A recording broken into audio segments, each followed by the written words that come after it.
Општина Прилеп се уште нема одлучено што ќе прави со објектот кој што го градеше претходната локална самоуправа во населбата Сточен пазар, а кој требаше да прерасне во подрачно училиште на основното училиште Рамполевката.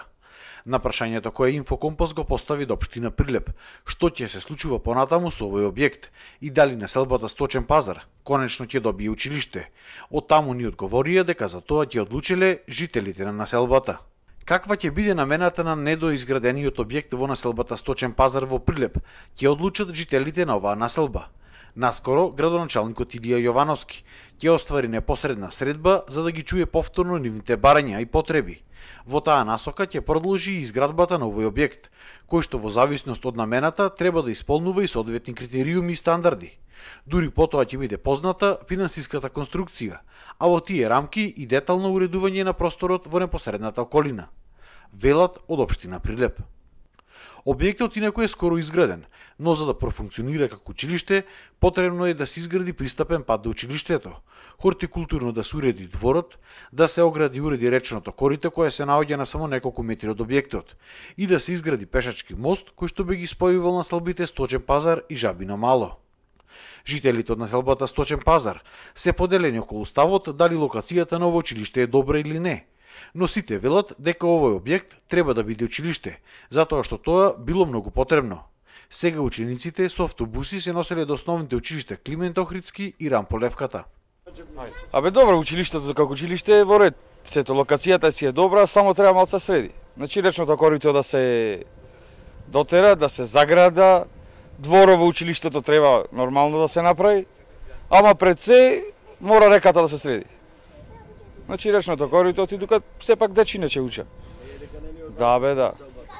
Потребно е за населбава, така? Потребно, како не е потребно? Значи во населбава има доста дечина. Под Рамполевкава се децата одат на училиште во Рамполевката и се со градскиот, со автобус, со превозот што е набавен, некогаш има да ги врати, ама дечинава имаат 6-7 часа, нема, после ќе треба да си ида пешки.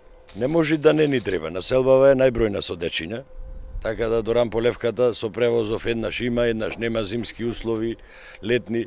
Најдобро е тука, ако и градинка отворат, тогаш не е дека не ни важи, не ни треба. Локацијата не може да не е се, можда за некого не е добра, али други услови, дали имало земјиште или немало, тоа зависи од нив, од општинарите и од... А дека е од важност за населбата и за Сточен пазар и за точно за Жабино мало и е од важност. Училиштето ни треба. Само малце локацијата не е многу чешит, инаку училиштето треба. Имаме прилично паѓи деца, тие работи, тоа е добро. Сето што се гради е добро. Добро, само локацијата некако не е одбра сада. Треба мост да се прави други работи, и реката треба да се загради еднаш па да се работи со децата. Инаку не може така. Тоа е. Опасно е за децата. За децата е опасно. Длабока е реката, може да падне некоја, да се слизни, сите работи зима и да... Ова година нема теснека, некош вајка и снего и тука се знае да биде нечисто место. Не ве праша вас како жители каде се? Никој не праша нас. Никој. Никој нас не праша. Во улицата ние не ни знаеме дека ќе се гради, тек после од кога почна да тураат, после научиме. Да знаеш. Тоа е. Училиштето е добро за учениците, треба да биде поблиску, учениците да поблиску. Тоа е добро, ама не е добро сега што треба овие што завршуваат тука при крај, учениците да ги вратат тука, тоа не е добро. Пример, јас имам внука четврто одделение, сега за една година да се враќа тука. Тоа не му е добро, му го сменува и со учењето, ќе му се поремети и со се. Локацијата? Локацијата тука што е направено не е добра. Требаше да биде кај базана. Има пат и од едната и од другата страна. И тука е широко местото. Тука може сите слободно да ода. А од овде не знам, во нивија во долу, најдолу во населбава. Според претходната локална самоуправа, во ова училиште требаше да учат околу 150 деца до 5-то одделение од овие две населби.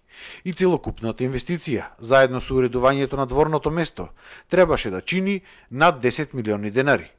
Исто така, претходната локална власт најавуваше дека училиштето треба да биде готово до почетокот на оваа година. Но сега останува отворено прашањето, дали Сточен пазар воопшто ќе добие училиште или пак општината овој објект ќе го пренамени во други цели.